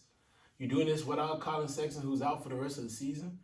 You have a young player who's in the All-Star right now who's been balling. Jared Allen. Garland. No, too. not Garland too. just Jared Allen. Garland. Garland, yeah. Yeah, Garland and Jared Allen. Yeah. No, you just right now at this point you're at a better position right now than you were 3 or 4 years ago when he left. Exactly. So at this point it's just like, hey man, Keep you building. know, good luck to you, but you just can't come back here because there's no room for him and no room for LeBron. Cause you gotta cut the whole team. You're gonna have to. Yeah, you know. You're gonna have to. So you tell LeBron play that contract out because it's just not gonna work here. Akron got a G League team. Go play them. And I LeBron can go there with them. the and crazy play. part is that I saw it online earlier that he had the team the high school team they played on some of those players, some of the players they had like a reunion on the court. Yeah. And I'm just like, why? Like didn't they play in Akron? Like, why do you keep reunioning these guys in Cleveland? Like, bro, let it go. Let it go, He bro. trying to get his people on, bro. Let it go, man. It's time to let that thing go, man. If they ain't on by now. They You've ain't been getting in on. 19 years. If they ain't on by now, They gonna get they ain't on. gonna never be on, bro. Thanks. Yeah, but I'm like you guys, man. I do feel like, you know, the thoughts if the Lakers don't come out and get that 8th or 9th seed, you may have to think about shutting LeBron down the next season. But he going for the Kareem record, so I think he plays just because of that. Man, but if you don't get the 8th or 9th seed, man, like, what's the point of him keep playing? He trying to get that all You want them record. points? It ain't gonna happen this season. Yeah, but I think if he continue to play and he put up, I think they said like if he averaged like 22 or something like that, all of next season. Of course, he's not gonna play 82 games next season. He'll get the record next year. So I think he plays just because of that. Man, your team awful, bro. It's bad, like because even if they're in the play-in, I don't think the Pels are going to jump on at least for the 10th spot. No, they're not beating Golden State and Phoenix. They're not beating Golden not. State, They're Phoenix, not, or man. Memphis. Yeah, they're not Or beating any other team. Phoenix. If they play, they can somehow get to the 7th. Memphis, you can't count them out, right? Memphis is a young team, but they got so many stars. They got people that can defend. They got good players, not stars, but the superstars. Yeah, John they can Nolan, John defend. Wallen. They give the Lakers so many matchup problems. They can definitely beat But they them. do well. The Lakers just don't never know. They can't defend. Yeah, you just never know. I think they beat the Lakers 4-1 Easy. Yeah, but they Lakers cannot beat because they're Phoenix old or and they're gonna Golden rough them up. Yeah, they can't beat Phoenix or Golden. Easy. State. Yeah, but I think he just. But they can't plays beat Phoenix or because Golden State. Absolutely not. They can't beat them. Yeah, I think he plays just Absolutely because of not. the record. If Though. AD come back super healthy, they can't beat him. Yeah, They man. can't beat him, man. Let's get the thoughts on. Let's switch it up a little bit. Let's talk about Rich Paul's comments, man. When he said LeBron's path to greatness was harder than Michael Jordan. D, start this off, man. What was your thoughts when you heard about what Rich Paul put out there to the world? Can they just stop, bro? Can they just stop? I'm like, dog, Mike is not worried about this joint. Mike is done. Mike is a billionaire running the organization. Man, answer the question. I'm about man. to answer the question. My answer is this. Stop. Yeah. Stop. Let it go. LeBron is your guy. Okay, we know LeBron is your guy. Stop, bro. Both of them are great. Everybody had their own opinion. People gonna like LeBron. People gonna like MJ. Yeah. You know what I'm saying? I'm an MJ fan. I like LeBron, but I like MJ better. But man, they need to stop, bro. Stop. Quit trying to put stuff in the game. LeBron think he's better than MJ. He gonna always think he's better than MJ. Sure. You know what I'm saying? But at the end of the day, MJ is that guy. MJ took a beating from Detroit. LeBron didn't take a beating like that. Yeah.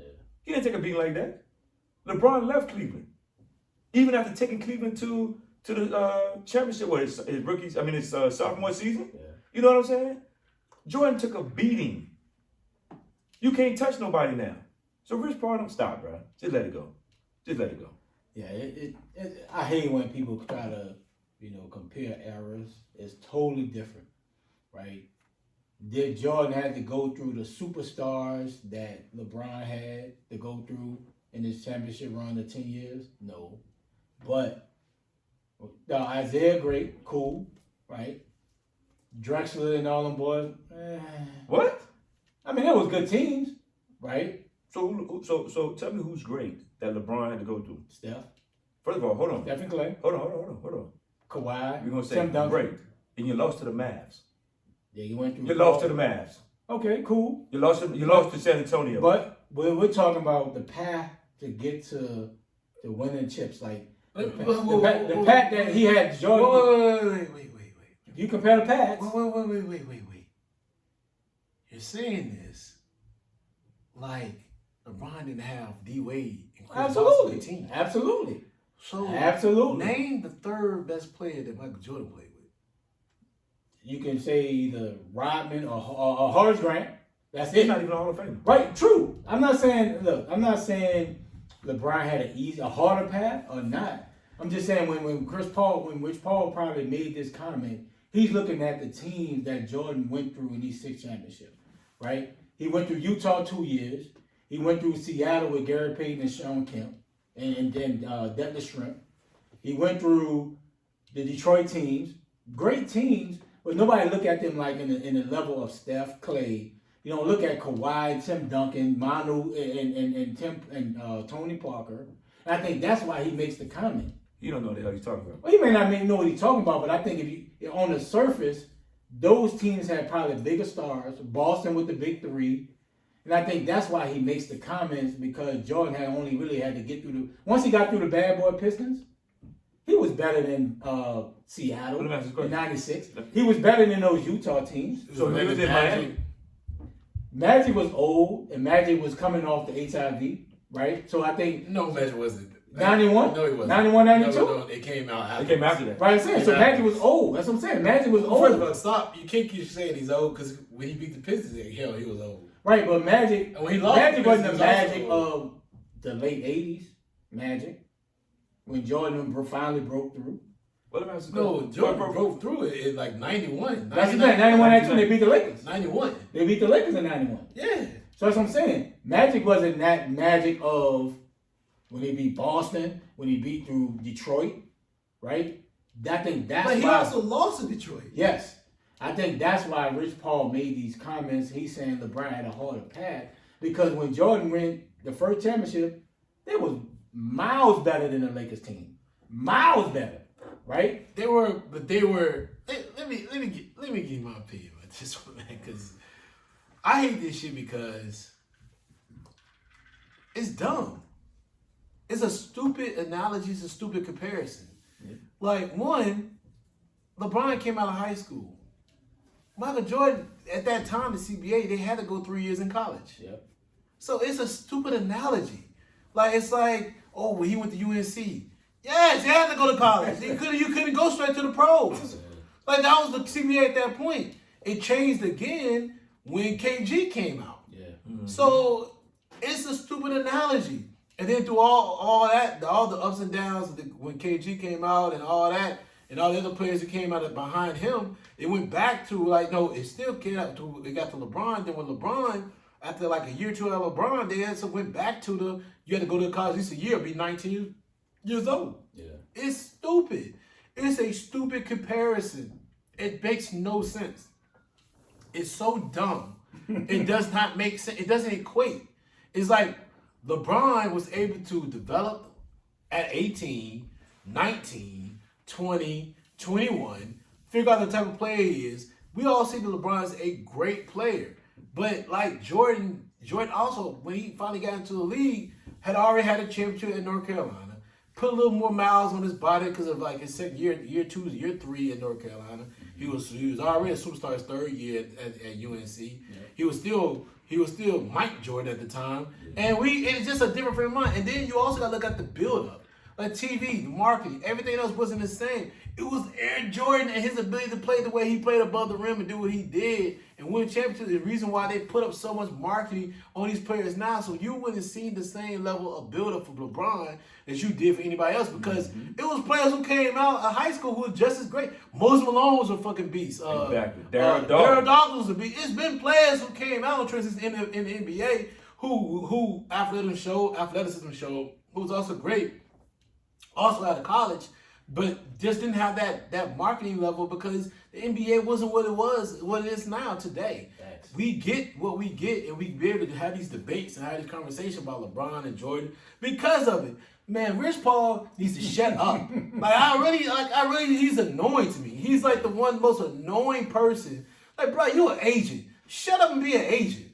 Like, that's what I want you to do. Like, I know they say shut up and dribble, that's not cool, and I get it. But that's one time he needs to shut up and be an agent, bro. Like, go do your job. Or just play the high road. There's athletes Like, out look, here. bro, MJ had his era, Brian had his Bro, era. like, yeah, it's a wrap, bro. Just Like, don't, stop like, trying compare to the two. stop trying to say what greatness is. Why do you feel like what greatness is? Just enjoy Who what we got. cares what you think about greatness, bro? You is a agent. Just enjoy that we have an opportunity to see Jordan play. You is a Brian agent. play, and just leave it at that, dog. You is a agent. Yeah, just leave it at That's that. what you are. Like, just go and rep your athletes and shut up.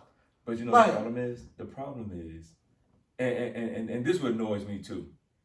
Every time we have this conversation, it's somebody in Bron's camp making that comment. Yeah. Let's be honest. They trying to like validate him being the best Yeah. ever. They No, trying to validate it. You know, I can't wait till LeBron retires. Then So, we can I have don't- these type of conversations. No, we still don't need to have the It's conversation. because I don't have to listen to them anymore. They will become irrelevant. That shit's still gonna come up. They will become him, Yeah. Rich Paul, Matt, what's that dude name? Mav Mav Carter, and the other little guy don't say shit. Yeah, he just tell They will become irrelevant at that point, and we will no longer have to entertain the foolishness that come out their mouth. Facts. Bro, just no. You don't hear Michael Jordan kids saying anything. Yeah. They stay quiet.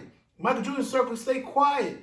Man, shut up. Like, bro, like it's the most annoying thing because it doesn't give any ownership at any level. Because it's like we know we're watching LeBron greatness. Let his greatness play out. Facts. Right? Yeah. You know what I mean? Yep. There's a true argument. Is LeBron greater than Kobe? Exactly. So look, you keep trying to put the Jordan comparison. You should actually put the Kobe comparison up Yes. because they both came out of high school, right? They both and you were the number 1 pick. Kobe's like the number 13 pick. Yeah. And you gotta look at that like Kobe's ability. They both put up like 19, 20 years in the league. Yeah. That is your comparison. That should be your benchmark. Like, why do you think Jordan's your benchmark? Bro, shut up. Yeah. Like, his little friend, shut back, go and deal with Adele. Tell Haskell why she keep canceling Vegas shows. And worry about her registry. Stop worrying about everything else. That's what I want you to do. It just brings more backlash to Brian at the end of the day because they're trying to make something out of nothing. Let MJ be in his space. Like you said, Kobe and Brian, that's an easy conversation because they were in the same era at the same time. Like, just let it be, dog. Let the shit play out. Right? Like, why keep adding fuel to the fire and giving people something to talk about because you answering a question? Like, bro, just say, look, man, MJ was MJ, Brian is Brian, and we're going to leave it at that, dog. But you know what? Okay. The problem I got with it is when is Brian gonna say something to them? He's not going to say nothing. So that tells I think these are the conversations they have. and Exactly. exactly. It's like you have these conversations with friends, and I'm like, if we talking about like LJ, like we sit around each other, like we the best podcast ever, and like you know what I'm saying, we talking with friends about it, and then one of our friends go out there and put it out there in the atmosphere, and they be like, and then people start debating, like right, that I can get it, but bruh, I'm tired of him. And honestly, like yo, I'm tired of little dude. Little dude needs to chill, bro. Like you a little dude, like you need to go chill somewhere. I get it, man. Listen, you got way more money than me, but dog, in my mind, you still a little dude. Say Paul. And you out here just doing the most, like you are the person who can assess all these guys' careers and be able to, like, your opinion means so much. Exactly. Like your opinion is only valuable because of the circle you're around. If you went around that circle, you would be just like any other normal human being. Exactly. That's what I really want to just put out there. Like, bro, like your opinion does not circumvent any other person. It's just the fact that you feel like, oh, I'm this, bro. Like you would be a lead agent if the guy beside you was the guy beside you. Exactly. And that's just a fact, bro. Like I can honestly say that. I can honestly say you're not the best agent in the NBA. Because the reason why you're the lead agent is because the guy beside you. Now, when he retires, because the way you handle business, and we've been seeing how you handle business, we gonna see. Can you sustain the success level when the guy beside you ain't there no more? Leading the NBA, in the NBA or the NBA PA, all that good stuff. We'll see how that works out for you. But bro, I'm tired of you. Like, little dude just get on my nerves. All I is like, bro, just go be dudes, go be the agent. Enjoy that New Balance deal. And enjoy it. Paul. Who would give this man a New Balance deal. Like he is the creator of swag. He needed this thing Bro, like you every day. Bro, like you the creator of swag. I would never wear these New Balances, but I ain't gonna wear yours. Like you the creator of swag. Ain't even dope, honestly. Like bro, like you the creator of swag. Like you the dude that everybody looks at for swag. Exactly. Nobody looks at Rich Paul for swag, bro. Like no, like bro, if you want sideline with Adele, they probably would put the camera on you. You gotta be like LeBron or Adele. Nobody cares, bro. Which honestly, as an agent, that's how it's supposed to be. Without question. Behind the scenes. You're the representative. You're not the person supposed to be in the forefront. Exactly. So man, nobody cares about that, man. He's only relevant, honestly, because of LeBron. We know Bro, that. listen, Yeah. man, get Ben Simmons a better damn shrink, so he can damn do something in the league, man. Outside of that, man, ain't trying to hear. Get John Wall a job. Hey, man, listen. John Wall ain't got one now. He got one. He got one. Nigga They didn't chilling. pay him, but he did. That boy playing at the LA Fitness Rec Center, dog. That shit crazy, bro. And bro, next topic though, man. Next topic, bro. Let's get to the last topic of the day. Fair or foul, you know what? How we like to do it, man. We put these in, try to put them weekly, but we got one good one for today. Tracy Mcgrady made some comments about Giannis and his play, his style of play, and how he would not be successful, or he wouldn't be able to succeed in Tracy McGrady's playing era. Is that true? Is that fair or foul, bro? Is he right about that? Boy, straight foul. Boy, Giannis is dog. That boy is physical.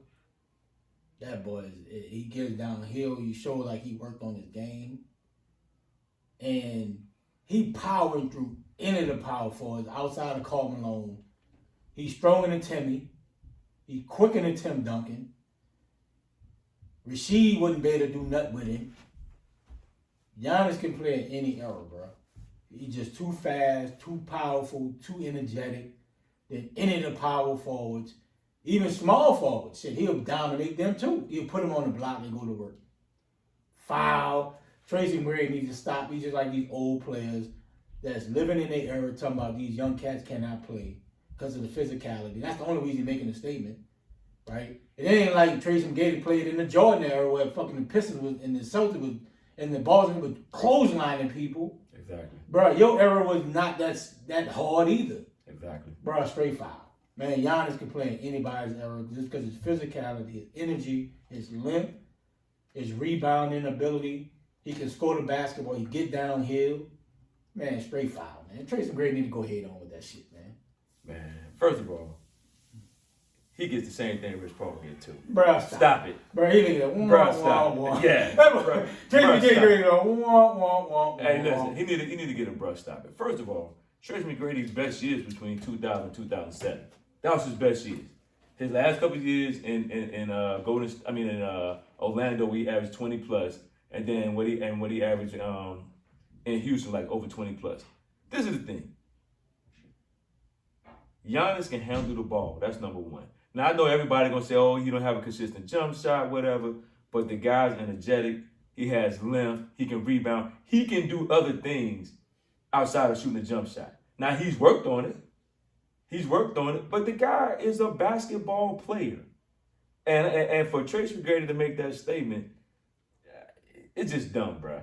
It's just dumb. You're in your feelings because the guy has a championship. You don't have a championship. His career is probably going to be better than yours. He's going to be a first ballot Hall of Famer. And, dude, you just got to eat it. I mean, you in the retirement home. Like, just relax. Let these young dudes do what they do. You mad at this man because this man, you would not bring that question up if you didn't feel like this man was a better player than you. And he is. I think he's going to be a better player, a way better player than Tracy McGrady. I mean, outside of the jump shot. Well, he is. Because Tracy McGrady was ranking as top 75. I think I get what you're saying right here. I think like that may be one of the reasons why Tracy McGrady had an issue. Right? Yeah. He's not ranking in the top 75. Giannis is ranked number 24. Giannis had a better career than him overall right now. Yes. And Giannis still probably is not even in his prime just yet. So I agree. I mean, we all watch Giannis game. You know, I'm a big fan of Giannis. I feel like he is growing from a talent standpoint in his game. Every year, like it seems like every year, it's something about his game he's put on. Exactly. And everybody keeps talking about he's only a downhill player. I don't know what they're watching, but they didn't watch that fourth quarter against the Philly game. He's shooting threes. People starting to leave him open. I think Tobias Harris left him open. He shot a three, hit him. Doc looked at him like, why did you do that? Then he came right back down on the other side of the first shot at three, hit it. He's getting that pull-up J. He has a little floater. Yep. Like, he goes left hand to the back. Sometimes he goes right hand. He's dropping 50. People don't underestimate. He's averaging 29 and 11 right now. Mm-hmm. Like, I don't understand why they think that kid is not a beast. If it wasn't, before we cut you, if it wasn't for him winning back-to-back MVPs, he would win that shit this year. Yeah, I think the numbers he's putting up. Yeah, I think that's the reason why. It's like people get tired of it. I think that's what's going on. But you know what I do feel like that's what's going on. But you know what I like? Phenomenal year. But you know what I don't like? So what? He's a basketball player. The dude can play. Don't get mad because you were born before him. But I do feel like that's. I mean, as far as that, but I agree with you. I feel like the reason why he won't win MVP this season is because it's a fatigue on him. Yeah. Like, cause he's like, if you look at it, it's like, why would you not win MVP? You're dominating right now. People take it for granted. Your stats are just as good as Embiid. Yeah. But they're like, oh, Embiid's probably might be better. And you like played every game outside of COVID. Yeah, he's like, oh, Embiid. They'd be like, Embiid's had this great season. You're like, yeah, he is. Dog, Giannis' season. Look at the numbers. I think they 1 and 2 in scoring. And that's what I hate about people. I'm like, listen, the dude is a baller. I don't care if you fatigue or not. You know what I'm saying? The dude is a baller. He plays the game too. You know what? Let's be honest. Giannis is playing the game how it should be played. He has been given the skills to play the game, and he's fulfilling the gift that he's gotten to his full potential. And I think that's what people don't like. Dude, this guy is fulfilling the gift that he got. And he had to learn a lot more when he got here. Yeah. And the thing that I respect about Giannis is he works on his game. Thanks. He's not no dude like Ben Simmons, AD, all these other guys who we expect to do this. This guy, language barrier, all of that. He works on his game. AD ain't got no mid-range game. Boy, he got the post game now. He got the free throws. He ain't worrying about that. He works on his game. He's playing to what you want your big guy that side to play. He's not content. And he's not content. Because I'm going to tell you somebody that Giannis, who I think could have been just as good, Tim Thomas. Height, build. He had all the attributes. Giannis is taking what he's given and worked on it. And I give him, he's worked on it. I'll give you one better. Rasheed Wallace. Yeah. Rasheed had that type of game, length. Yes. The same height. Rasheed didn't work on his game like Giannis is. Because Giannis can handle the ball. He can handle the ball. And for a big man his size and can get up and down the floor. Right. He can run the baseline. He can handle the ball on the break. That's what makes Giannis special. Everybody's crying about a jump shot, but if you got a big man that can bring the ball on the floor with nice feet and be as agile as he is and get people the ball and also can take it to the basket, that's what you want. People don't fell in love with the jump shot. The jump shot, yeah, but it's not a high percentage shot. But you got to be able to shoot it when you open. Yes, that's true. You can't be scared from the moment. And I think that's what people knock Ben Simmons for. Right, you got to shoot the basketball. Yeah. And when Milwaukee played Toronto and they got bounced and it was up 2-0, it was clogging the paint, boxing one. Boston even did it to him. You know, Giannis said, you know what? Every year I'm going to put something in my game. I'm going to get and better. That's what separates the elite players, the all-time greats from the all-stars. Yep. Right? Yeah, you could be averaging 25 every single year, but are you going to be elite when you get to that playoffs, bro? When you gonna be that guy where people you the face of the NBA, that type of talk versus all right, he's a perennial all-star. When you elite, and that's what Giannis is going though. Yeah, like no, you got to build your game up. You got to diversify your game. You got to always put something new, and people feel like, oh, he can't shoot that mid-range jumper. Getting that. He's doing this. He's doing the step back now. I think he spin baseline on LeBron. They call LeBron by surprise. He spin baseline. Hit that J on the baseline. And then one thing I like about Giannis, and I don't want to make this a Giannis situation, but we talking about Giannis in this general, and I do think it's foul that Tracy Mcgrady even tried to put that comparison up because I think that Tracy's just speaking from the fact he didn't win. He's not part of it. He's not part of the top 75. I agree. I don't think he is. And okay, so we can talk about that. But I feel like Giannis.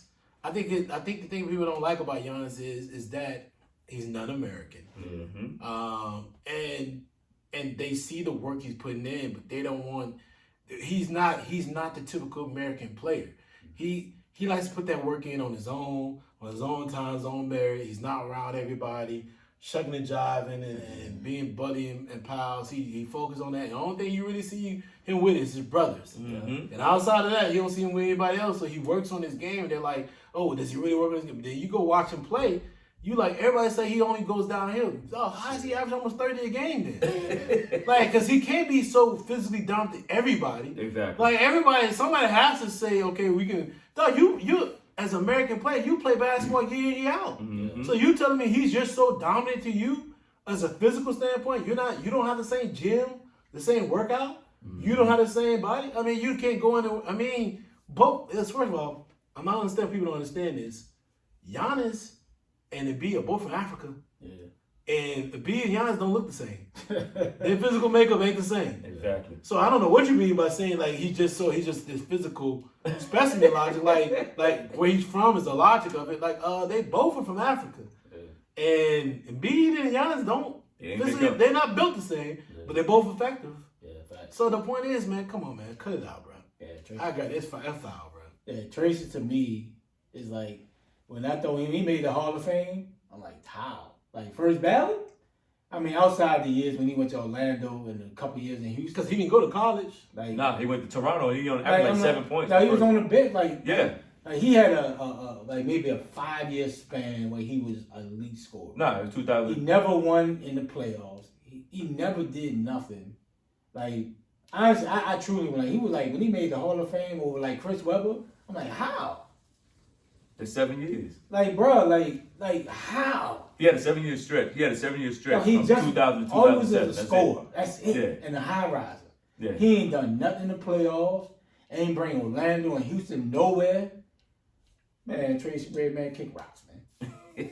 Man, kick rocks. Yeah, his best career for Mcgrady was 2000 to 2007. So that was the last, Man, I think, kick 3 rocks. years of his Orlando Magic career, and the 4 years he was down in Houston where he averaged over 20, over 20 plus. Man, kick So rocks, man. Kick rocks. I think it's foul. Boy, kick rocks. I mean, you can't give. Well, you need to be mad at Westbrook. He made it. You ain't make it. I don't understand, man. He said kick rocks. Let it go, bro. You be all right, bro. Your highlights was decent last night, though. Oh, the AI What versus. y'all talk about? Did y'all see the little verses? I saw like a Yeah. highlight. I didn't see Nah, I the didn't actual see it. verses, but I watched a little bit of it. I mean, it was interesting because they did it on Instagram and on the Twitter.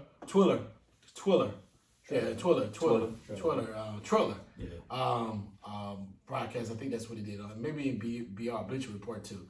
And it was a little bit more looser. So they had Shaq there, and they had check the it out. lady, and they was able to speak a little bit more candid, and it was super cool. But it just went about what I've always said about I mean, two dudes talking about their like accolades like that. It was corny. It was super corny, and I love AI. But you know what? I ain't gonna. It's a different. I have two AI stories. AI when I first got here, I love AI.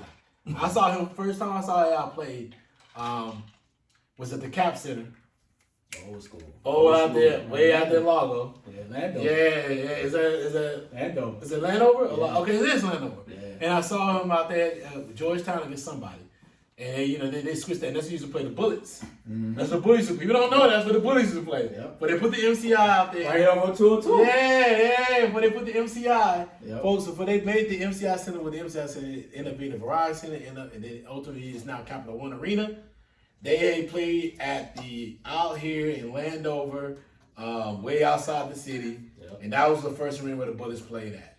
And I saw AI play then.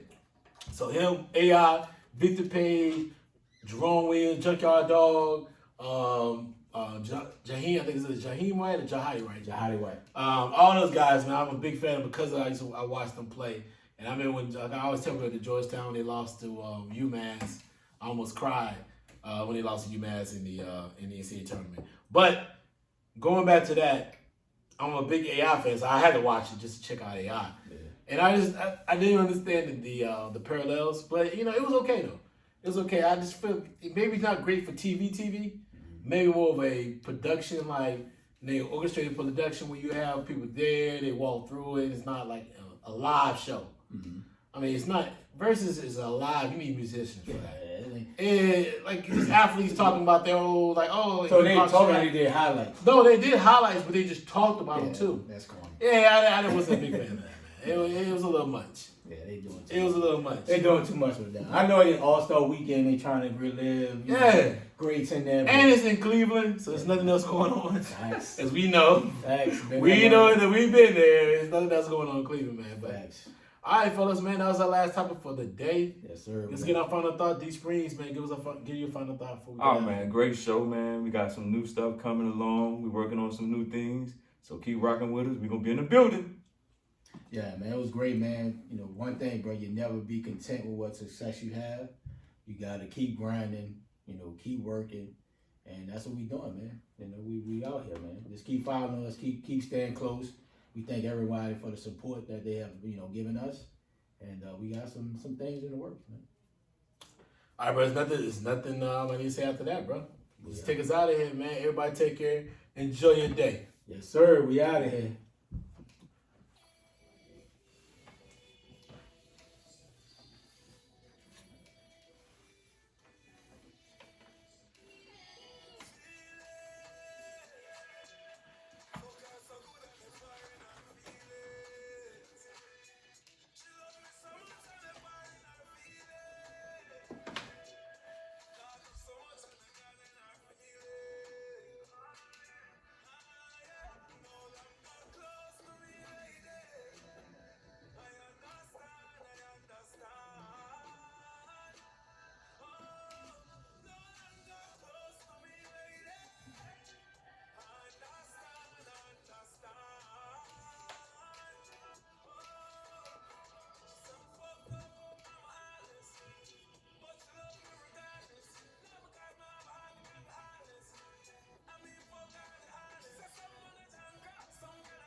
Where got your basketball goal from?